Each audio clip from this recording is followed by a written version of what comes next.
Assalamualaikum warahmatullahi wabarakatuh.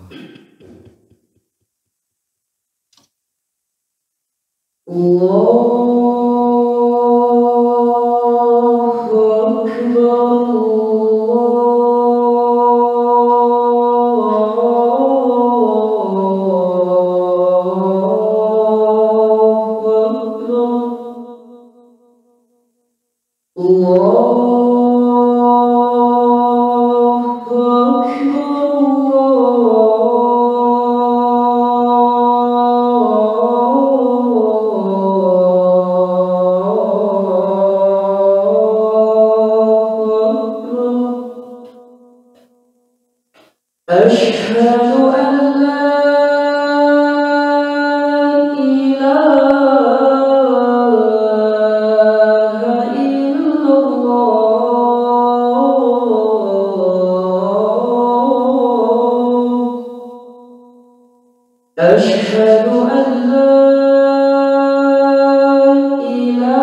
Alhamdulillahilladzi khalaqa fasawwa walladzi qaddara fahada walladzi akhrajal mar'a faja'alahu ghutha'an ahwa ahmaduhu hamdan katsiran tayyiban mubarakan fihi kama yuhibbu rabbuna wa yardah wa asyhadu an la ilaha illallah jalla fi 'ula wa asyhadu anna muhammadan 'abduhu wa rasuluhu la nabiyya wa la rasula ba'dah. Allahumma salli wa sallim wa barik wa an'im ala nabiyyina Muhammadin wa ala alihi wa sahbihi wa man sara ala nahji waqtafa atharuhu wastanna bi sunnatihi ila yaumiddin. Amma ba'du fa ya ibadallah usi nafsi wa iyyakum bi taqwallahi faqad fazal muttaqun. Yaqulu rabbuna tabaraka wa ta'ala fi muhkami tanzil, ya ayyuhalladzina amanu taqullaha wal tanzur nafsum ma qaddamat lighad wattaqullaha innallaha khabirum bima ta'malun. Ma'asyiral muslimin jamaah salat Jumat rahimani wa rahimakumullah jami'an. Pertama-tama, khatib berwasiat untuk diri khatib dan jamaah sekalian untuk senantiasa meningkatkan ketakwaan kepada Allah Subhanahu wa taala dengan melaksanakan segala perintahnya dan menjauhi segala larangannya. Karena kemuliaan seorang hamba di sisi Allah pada hari kiamat tidak akan diraih dengan harta yang melimpah. Kemuliaan kita di sisi Allah pada hari kiamat tidak akan diraih dengan pangkat dan jabatan. Kemuliaan kita di sisi Allah pada hari kiamat tidak akan diraih dengan status sosial. Kemuliaan kita di sisi Allah Subhanahu wa taala pada hari kiamat tidak akan diraih dengan harta maupun nasab yang terhormat. Tapi kemuliaan kita di sisi Allah Subhanahu wa taala pada hari kiamat hanya mampu diraih dengan satu poin, yaitu ketakwaan. Sebagaimana firman Allah dalam surat Al-Hujurat. Allah berfirman, "Ya ayuhan nas, wahai manusia, inna khalaqnakum min dzakarin wa untha." Telah kami ciptakan kalian dari laki-laki dan perempuan. Wa ja'alnakum syu'uba wa qabail. Dan kemudian kami jadikan kalian umat yang berbangsa-bangsa, umat yang bersuku-suku. Lita'arafu. Untuk saling mengenal. Bukan untuk saling menghina. Inna akramakum indallahi atqakum. Di akhir ayat Allah mengatakan, sesungguhnya orang yang paling mulia di antara kalian di sisi Allah adalah orang yang paling bertakwa. Dari sini kita paham bahwa kemuliaan kita di sisi Allah pada hari kiamat tidak akan didapat dengan harta melimpah, jabatan yang tinggi, status sosial, nasab terhormat, akademik yang tinggi. Tapi kemuliaan kita di sisi Allah Subhanahu wa taala hanya diraih dengan satu poin, yaitu ketakwaan dengan melaksanakan perintahnya dan menjauhi larangannya. Ma'asyiral muslimin jamaah salat Jumat rahimani wa rahimakumullah. Pada dasarnya di antara prinsip yang mendasar dalam syariat Islam adalah dengan menegakkan keadilan dan memberantas segala bentuk kezaliman. Ketika dua poin ini, keadilan ditegakkan dan kezaliman diberantas, maka akan terciptalah yang namanya kemakmuran, kesejahteraan, ketentraman dan ketenangan. Namun apabila dua poin ini belum terlaksana, jangan pernah berharap bahwa kita akan hidup sejahtera. Maka dari itu kita perlu mengkaji bagaimana Allah Subhanahu wa taala dan Rasulullah SAW mengingatkan kita tentang bahayanya bentuk kezaliman. Zalim secara bahasa, Imam Ibnu Manzur rahimahullah taala menyebutkan dalam kitab Lisanul Arab, "Adz-dzulmu wad'u syai' fi ghairi mawdhi'ihi." Zalim secara bahasa, secara arti luas, zalim adalah meletakkan sesuatu bukan pada tempatnya. Bahkan Imam Ar-Raghib Al-Asfahani mengatakan dalam Mu'jam Al-Mufradat Al-Fadhul Quran bahwa zalim bisa diartikan meletakkan sesuatu bukan pada tempatnya, atau tidak maksimal, atau makan berlebihan. Ketika kita sholat belum maksimal, itu dikatakan zalim. Atau kita terlalu berlebihan, terlalu gulu terhadap orang soleh, terlalu berlebihan dalam menggunakan harta-harta yang Allah titipkan kepada kita dengan berpoya-poya. Itu bentuk kezaliman. Jadi zalim secara bahasa adalah segala bentuk sesuatu yang dilakukan bukan pada tempatnya dan tidak semestinya. Allah Subhanahu wa taala menyebutkan dalam ayatnya bahwa Allah tidak menghendaki kezaliman. Wa mallahu yuridu dzulma lil alamin. Allah tidak menghendaki yang namanya kezaliman di alam semesta ini. Bahkan Allah sendiri mengatakan Allah tidak pernah melakukan kezaliman. Wa ma rabbuka bidzallami lil abid. Tidaklah Tuhanmu, yaitu Allah, melakukan segala bentuk kezaliman untuk hambanya. Walakin, akan tetapi hamba-hamba tersebutlah yang selalu melakukan kezaliman. Bahkan Allah sebutkan dalam hadis qudsi, Rasulullah SAW menyebutkan dalam hadis qudsi, an Abi Dzar Al-Ghifari radhiyallahu anhu, diriwayatkan dari Abu Dzar Al-Ghifari, anin Nabi sallallahu alaihi wasallam, dari Rasulullah sallallahu alaihi wasallam, fi ma yarwihi an rabbih azza wa jalla. Rasulullah menyampaikan firman Allah yang berbentuk hadis qudsi. Hadis qudsi adalah firman Allah selain Al-Qur'an, yaitu firman Allah yang disabdakan atau disampaikan oleh Rasulullah SAW. Rasulullah menyampaikan pesan dari Allah, sebuah hadis qudsi yang berbunyi, ya ibadi, wahai hambaku, inni haramtu dzulma ala nafsi, sesungguhnya aku telah mengharamkan kezaliman dalam diriku, wa ja'altuhu bainakum muharrama, dan aku menjadikan segala bentuk kezaliman itu haram di antara kalian. Maka Rasulullah SAW menanyakan, suatu hari Rasulullah SAW bersabda, duduk bersama para sahabat dan bertanya, manil muflis?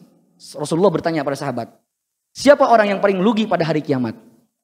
Para sahabat bertanya, al-muflisu fina, orang yang rugi di antara kita wahai Rasulullah, Man la dirham wala mal. Orang yang tidak memiliki harta benda. Tapi ternyata Rasulullah menjawab bukan jawabannya itu. Al-muflis, orang yang rugi pada hari kiamat adalah orang yang pada hari kiamat nanti datang dengan pahala sholat, dengan pahala zakat, dengan pahala sedekah, dengan pahala haji. Tapi sayang, di dunia juga dia selalu menzolimi orang lain. Dia memukul orang lain. Bahkan dia menumpahkan darah orang lain. Itulah orang yang merugi. Ketika dia datang pada hari kiamat dengan pahala amal baiknya, namun di satu sisi dia juga datang dengan segala bentuk kemaksiatannya. Bahkan ketika ada orang yang menzolimi orang lain, maka pada hari kiamat akan disidang antara orang yang zolim dan orang yang dizolimi. Kemudian orang yang dizolimi akan meminta haknya. Maka Allah akan menghakimi agar pahala orang yang melakukan zolim, pahala orang yang melakukan zolim diberikan kepada orang yang dizolimi. Hingga sampai keadaan orang yang melakukan kezoliman ini sudah tidak memiliki lagi pahala, maka sebaliknya dosa-dosa orang yang dizolimi akan dilimpahkan kepada orang yang berbuat zolim. Kezoliman akan selalu mendatangkan segala keburukan. Bahkan di antara sebab kebinasaan suatu hamba, bahkan lebih luas lagi, di antara kebinasaan suatu negeri adalah dikarenakan kebentuk kezoliman yang dilakukan oleh penduduknya. Bukankah Allah telah menjelaskan dalam surat-surat, dalam ayat-ayatnya, bagaimana generasi-generasi sebelum kita yang Allah binasakan dikarenakan kezaliman yang mereka lakukan. Allah menyebutkan dalam ayat-ayatnya untuk mengingatkan kita agar kita tidak terjatuh ke dalam lubang yang sama. Wa ka'ayyin min qaryatin, dan berapa banyak negeri ahlaknaha, kami binasakan, wa hiya dhalimah, dikarenakan penduduknya melakukan kezaliman. Kezaliman dalam bentuk apapun, baik skala kecil pribadi ataupun skala besar, itu akan selalu memberikan dampak negatif. Terlebih kalau kezaliman ini dilakukan oleh seorang pemimpin. Pemimpin seharusnya mengayomi. Rasulullah SAW menyebutkan dalam hadis yang mulia, sab'atun yudilluhumullahu fi dhillihi yauma la dhilla illa dhilluh. Ada 7 golongan yang pada hari kiamat 7 golongan ini akan mendapatkan naungan Allah. Di antara 7 golongan yang pertama kali disebut adalah al-imamul adil, seorang pemimpin yang adil. Seorang pemimpin ketika diberikan kekuasaan yang seharusnya untuk mengayomi, melindungi rakyatnya, namun ketika disalahgunakan, itu akan menjadi bumerang, akan menjadikan dia menjadi hamba yang tidak akan dilihat oleh Allah, tidak akan dilirik, tidak akan diajak bicara, bahkan dia akan dimasukkan ke dalam azab yang pedih. Qala Rasulullah SAW, Rasulullah bersabda, salasatun, ada 3 golongan, la yukallimuhumullah, ada 3 golongan pada hari kiamat tidak akan diajak bicara. Wala yanzuru ilaihim, melirik pun tidak mau. Wala yuzakkihim, dosanya tidak akan dibersihkan. Walahum adzabun alim, bahkan akan ditimpakan azab yang pedih. Di antara 3 golongan itu yang paling pertama disebutkan adalah al-malikul kadzdzab, seorang pemimpin tapi yang berdusta. Nauzubillah. Makanya kalau kita kembali ke sejarah, para sahabat, para ulama kita, para pendahulu kita salafun saleh, mereka selalu berusaha untuk menghindarkan dirinya ke tahta kepemimpinan.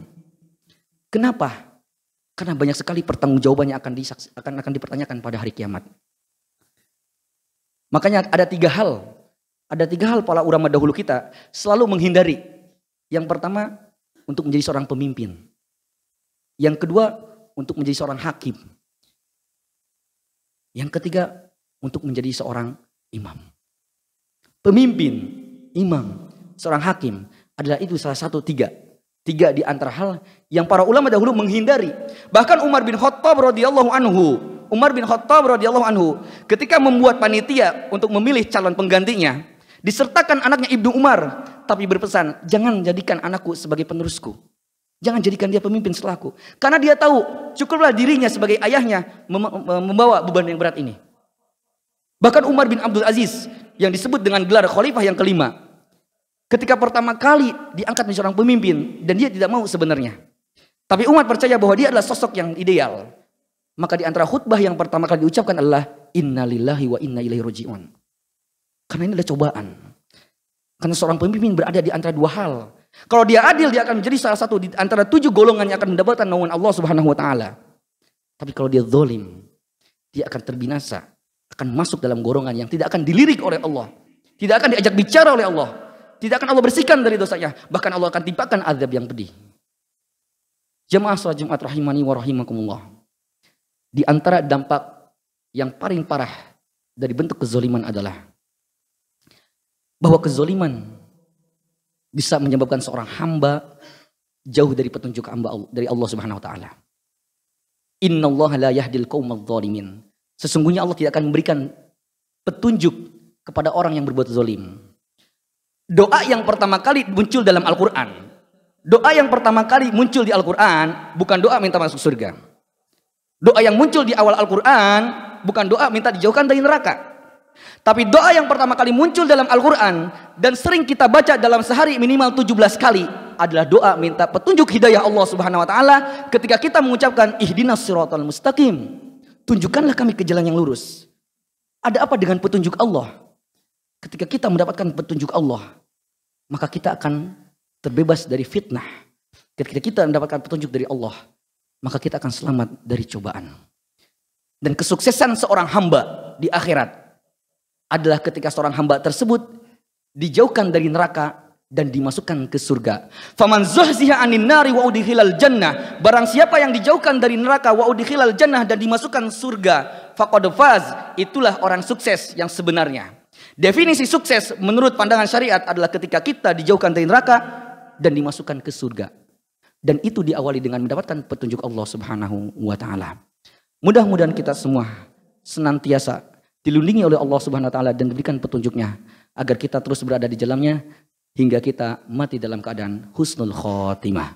Barakallahu li wa lakum fil Qur'anil azim wa nafa'ani wa iyyakum bima fihi minal ayati wa dzikril hakim wa taqabbalallahu minni wa minkum tilawatahu fastaghfiruhu innahu wal ghafurur rahim.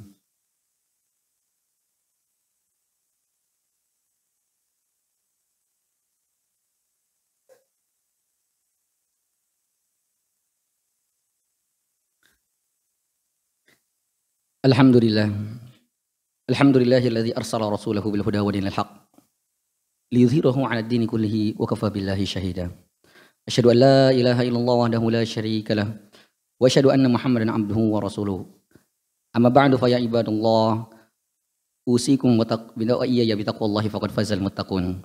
Qala ta'ala ya ayyuhalladzina amanu taqullaha wa qulu qawlan sadida yuslih lakum a'malakum wa yaghfir lakum dhunubakum wa man yuti'illah wa rasulahu faqad faza fawzan 'azima. Ibadallah, i'lamu anna Allah amarakum bis salati 'alan nabi. Fabada bi nafsihi idh qala innallaha wa malaikatahu yusholluna 'alan nabi. Ya ayyuhalladzina amanu shallu 'alaihi wa sallimu taslima.